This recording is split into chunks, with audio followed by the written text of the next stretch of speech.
pinangalanan din ni Senate President Pro Tem Lacson na kabilang sa BGC Boys ay may kabuuang 418 million na nilustay sa iba't ibang kasino at nakapag-launder ng perang mahigit 280 million pesos.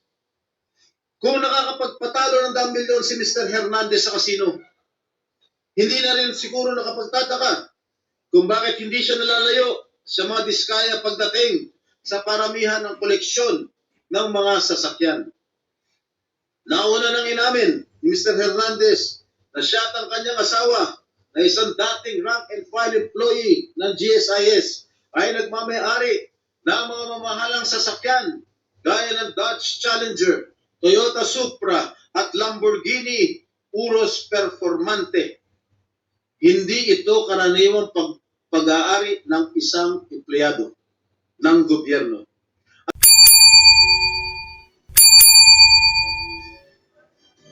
The title of my privileged speech is No One is Safe.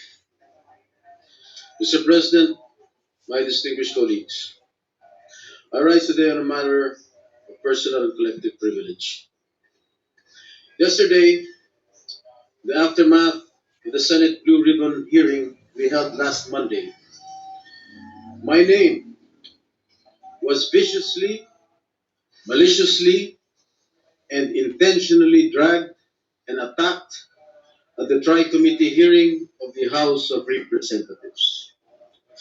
My attacker was no less than the person who I moved to be cited in contempt for shamelessly and repeatedly lying under oath about his role in the anomalous and ghost flood control projects in the 1st Engineering District of the province of Bulacan, where he served as Assistant District Engineer and later as OIC District Engineer until he was recently sacked. Mr. President, at the Blue Ribbon Committee hearing, all this person did was to play innocent, feign ignorance, and to try to convince us that he was simply following orders and instructions from his boss. From receiving $1 billion of cash, talking to pseudo-contractors, signing falsified documents, all the way to gambling away millions and millions of money stolen from the public coffers at casinos, he claimed that in all of these, he was just following orders. Indeed, when confronted and cornered with a barrage of questions from this representation and our other colleagues about his fantastic and shady lifestyle and dealings, he fed the committee lies and stories that taxed our credulity to the hilt and left us and the public in awful disgust. Clearly, he perjured himself and we cited him in contempt. Bunsod sa aking motion, ipinakulong natin siya. Mr. President, appearing the next day at the TRICOM hearing at the House of Representatives, this former DPWH Assistant District Engineer by the name of Bryce Erickson Diaz Hernandez, or Bryce, also known as Marvin Santos de Guzman, yung kanyang alias sa kasino, apparently realized he needed to level up dahil hindi niya nalusutan ang ating Blue Ribbon Committee. Hindi pa sapat ang pagsisinungaling niya para pagtakpan at maisalba niya ang kanyang sarili. So while he was in detention here at the Senate, sabi niya, nakapag-isip po ako at nagdesisyon na maglabas ng ilang nalalaman ko sa flood control project.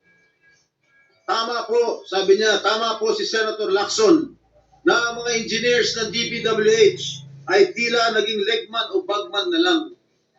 Kung tatanungin niyo po ako kung sino o kanino kami naging bagman, sasagutin ko na po ngayon.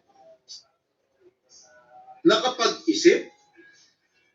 May naniniwala ba dito? Samantalong ayon nga sa impormasyon ni Senator Lacson, habang naghihila ng Blue Ribbon noong September 1, nasa kasino siya at nagsusugal.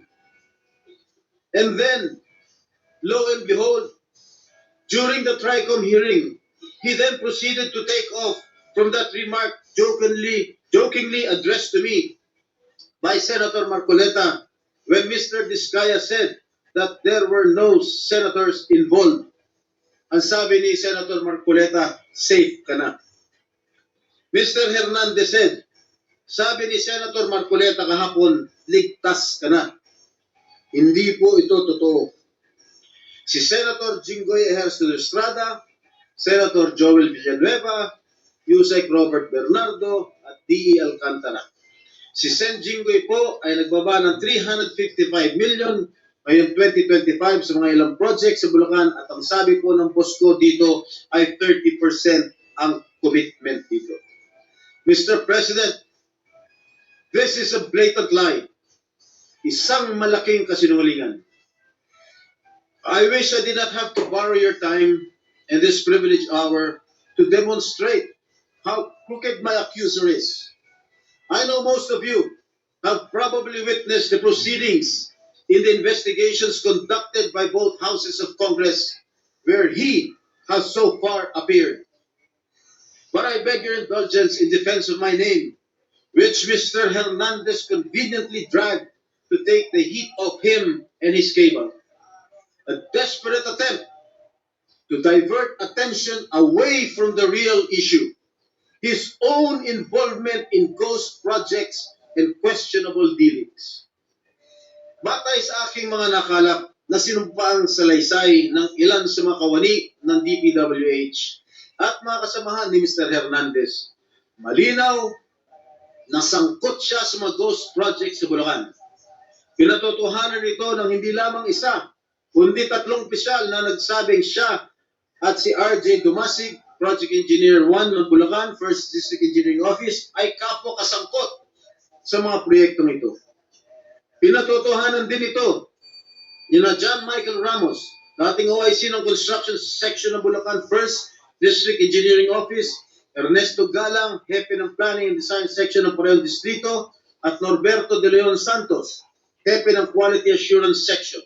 Lahat sila ay nagbigay ng sinumpang salaysay na nagdidiin kay Bryce Erickson Hernandez. Ang dalawang ito ay kabilang sa tiniguruan ni Senator Lacson na BGC Boys o Bulacan Group of Contractors, mga suki sa kasino. Si Bryce, also known as Marvin Santos de Guzman, ay nakapaglustay na abot ng 435 million at nakapag-launder ng perang humigit sa 1 bilyong piso. Samantalang si RJ, alias Sandro Bernardo Park, ay umabot naman sa 16.9 million ang natalo sa kasino. Ginoong Pangulo, malinaw ang paglalahad ng ating kasamang senador na ang kanilang mga gawain ay nagpapahiwatig na sila'y sangkot sa paglilinis o paglalaba ng mga nakulimbat nilang pondo ng bayan. Sa aking pagtatanong nitong nakarang Lunes sa pagdinig ng Blue Ribbon Committee, sa General Manager ng Sims Construction Trading na si Ginang Sally Santos, inamin niya na naghatid siya ng kabuwang 1 bilyong piso mula taong 2022 hanggang taong 2025 sa DPWH at iniabot yon kay Mr. Bryce Hernandez. Ayon pa kay Ginang Santos, ang halaga ng pera na kanyang dinadala na minsan ay nakalagay sa mga kahon ng noodles ay depende sa proyekto at minsan ay umabot ng 245 million pesos sa isang hatid. Kapal ng mukha mo. Sinabi rin ni Ginang Santos na si Mr. Hernandez at DPWH Engineer JP Mendoza, Chief ng DPWH Bulacan's Construction Division, ay ginagamit ang lisensya ng Sims Construction para sa mga proyekto nila. Si Mr. Mendoza, na may alias na PJ Castro Asuncion, na pinangalanan din ni Senate President Pro Tem Lacson, na kabilang sa BGC Boys, ay may kabuwang 418 million na nilustay sa iba't ibang kasino at nakapag-launder ng perang mahigit 280 million pesos. Kung nakakapagpatalo ng 10 milyon si Mr. Hernandez sa kasino, hindi na rin siguro nakapagtataka kung bakit hindi siya nalalayo sa mga diskaya pagdating sa paramihan ng koleksyon ng mga sasakyan. Nauna nang inamin ni Mr. Hernandez na siya at ang kanyang asawa na isang dating rank and file employee ng GSIS ay nagmamayari ng mga mamahalang sasakyan gaya ng Dodge Challenger, Toyota Supra at Lamborghini Urus Performante. Hindi ito karaniwang pag-aari ng isang empleyado ng gobyerno. At hindi pa dito nagtatapos ang listahan, Ginoong Pangulo. Nandun sa kanyang garahe, isang Ford Everest, Ford Territory, Toyota Corolla Cross, Suzuki Jimny, Mitsubishi Pajero, Honda Civic Type R Turbo, and add to this his collection of high-end motorcycles, BMW R1250GS, Yamaha T-Max, BMW C400 GT, Ducati X Diavel Nera, Honda Goldwing, Ducati Street Fighter, BMW R1300 GS, Vespa scooter, at yung kanyang asawa, meron 2 Toyota Hilux, isang Toyota Fortuner, Kia Carnival, BMD X3, Toyota Land Cruiser, Vespa Primavera, Honda, BMW. Mga kaibigan, Ginoong Pangulo, Bryce Hernandez claims these vehicles are part of a buy and sell business run by his sibling. But why are all these vehicles registered under their names? Bakit nakarehistro ang kanilang mga sasakyan sa kanilang mga pangalan kung sinasabi niya buy and sell business itong mga ginagawa nila? Gago. Magkano ba ang sahod ni Hernandez? Sapat ba ang kanyang kita o ng kanyang asawa para magkaroon ng ganitong karangyaan? Mr. President, ginagamit bilang umano'y ebidensya laban sa akin ang mga larawang kuha sa iba't ibang okasyon gaya ng birthday party. Makailang beses ko man na nakaduupang palad si DE, District Engineer Henry Alcantara, kaya ko humarap sa kahit sino at sabihin na hindi ko siya personal na kilala. Mismo ang Pangulong Marcos na nga nagsabi na ang mga larawan natin ng mga opisyal o public figures ay hindi sapat na batayan para patunayan at masabing talagang kilalang-kilala natin ang mga nakakasalamuhan natin. To quote President Marcos, alam naman ninyo, ni-name drop lahat. Magpapakuha lang ng picture tapos sasabihin, o tingnan mo, malapit kami. Sa isang araw, 1,000 yung nagpapapicture sa akin eh. So lahat ng 1,000 na yan, malapit naman sa akin. People have to be more careful at huwag sila masyadong gullible. Yan po ang sinabi ng ating mahal na Pangulo. Tungkol naman sa nisabi niya, hinggil sa isang nagngangalang Beng Ramos na nagpakilala daw ng miyembro ng aking staff sa Senado. Malinaw na ipinakita niyang text exchanges sa kanyang cellphone na nangyari ang kanilang pag-uusap tungkol umano sa isang pagdideliver ng pera noong December 22, 2022. Mr. President, 6 na buwan pa lang ako. Wala nung mahalal muli sa Senado. Wala akong kinalaman or anuman partisipasyon sa budget deliberations para sa 2022 budget. Mag-iimbento ka lang. Sablay pa. Mr. President, there is no one among my staff named Beng Ramos. Wala akong staff o consultant na Beng Ramos. No such person has ever been employed, much less authorized to use my name or act on my behalf. Mr. President, let me just share that even before the resumption of the third hearing of the Blue Ribbon Committee last Monday, I already received warnings from various quarters. I was told that if I continue to actively participate in the investigation on ghost flood control projects, I will become an easy target.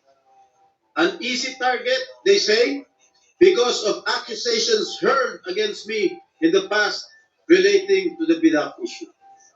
Mr. President, I told these people, warning me, And as I have stated at the start of the Senate investigation into these public works anomalies, hinarap ko po sa hukuman lahat ng kasong inihain laban sa akin. Hindi lang ako sumuko ng kusa nung ako'y pinaratangan at ikinulong.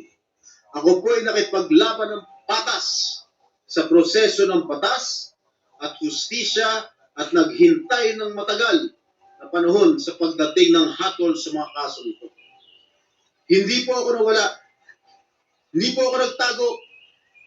Hindi po ako tumakas o nagbintang ng mga taong walang kinalaman sa mga akusasyon laban sa akin. At great cost to my family, my freedom, and my political career, I have acquitted myself of the grave charge of plunder before the bar of justice and the legal system we are all sworn to uphold. Should that sad and dark chapter of my life be a reason for me now to do nothing, say nothing, and just keep quiet when my job as an elected senator of this country calls on me to take a stand and expose these people? No, Mr. President, I cannot and will not shirk from my sworn duty to ferret out the truth. I will not be silenced when I know I can contribute something to the task at hand. I will continue to do my best to be worthy of the support that I was generously given by the people who elected me back to this Senate. Tama nga nagbigay ng babala sa akin. I am an easy target. Kaya isang araw pagkatapos ko sabihin na dapat i-contempt ang sinungaling na si Bryce Hernandez, tumakbo siya sa Kongreso sa mababang kapulungan para ilako ang isang kwento na sa tingin niya ay madaling paniwalaan. Hindi lang yun. Paulit-ulit niyang sinasabi ang akala niya safe siya. Walang galang na. Halatang galing pa sa isang script na binabasa. Marami sa akin ang nagsasabi, huwag kong patulan ang isang tao na sa sobrang kapal na mukha nakuha pong magkasino habang iniimbestigahan ang mga krimen niya dito sa Senado. Mr. President, kung nakuha kong humarap sa kaso at tanggapin ang kaparusahan ng isang krimen kung saan ako'y napawalang sala, lalong kayang-kaya kong harapin ang isang Bryce Hernandez na lantarang sinungaling at magnanakaw. Ang sabi nga ni Senator Marcoleta, safe ka na. With due respect to our colleague, hindi po, Senator Marcoleta. Hindi ikaw, hindi ako, at lalong hindi safe ang taong bayan. Hanggang may mga Bryce Hernandez na engineer ng kasinungalingan at pandarambong ay hindi tayo safe. Hanggang may mga ghost projects sa DPWH at iba pang ahensya ng gobyerno, hindi safe ang pera ng bawat Pilipino na nagbabayad ng buwis. Isipin na lang ninyo, takot na takot ang mga kababayan natin basta BAR na ang kaharap habang may mga walang konsensang tao na isinusugal lamang sa kasino ang pera ng pinaghirapan at pinuno nilang ibayad. Hanggang may mga tao na nagbabayad, nananakot at ngayon ay pilit na nililis ang kwento, ay hindi tayo safe. Mr. President, my dear colleagues, if my opponents think that they can weaponize me, that they can weaponize my past to stop me from investigating, nagkakamali sila. If my critics think that funding a social media campaign against me will prevent me from going after liars, thieves, and crooks, hindi nila ako kilala. I have been bashed and now targeted for the way I go after lying witnesses. Totoo, brusko ako magtanong at minsan ay naninigaw pa. But I make no apologies. Subukan ninyong humarap sa mga taong sinungaling at mayabang pa. Mga witness na halatang halata na niloloko ka. Mga opisyal na gobyerno na nagmamalinis at nagtuturuan. Tingnan natin kung hindi kayo magalit. Mr. President, my brother, Senator J.B. Ejercito, is known as the good one. Okay lang po yan. Dahil kapatid ko naman siya. But let me be known as the other strada who went after the bad ones. I will expose and relentlessly pursue the bad ones, regardless of the risk, and notwithstanding the cost. Hindi ako natatakot at lalong hindi ko papayagan na gamitin ng masasamang tao ang nakaraan ko para lamang patahimikin ako. I have been jailed. I have been vilified, crucified, and publicly humiliated. But I will never allow the likes of Bryce Fernandez to turn the tables on me. Kayo ang nasasakdal sa mata ng taong bayan, hindi ako. Mr. President, I vow never to let the masterminds and engineers of this massive defrauding of the Filipino people to silence me. Hindi pa ako tapos at lalong hindi ko kayo uuruan. Ginoong Pangulo, maraming salamat po at mabuhay po kayo lahat.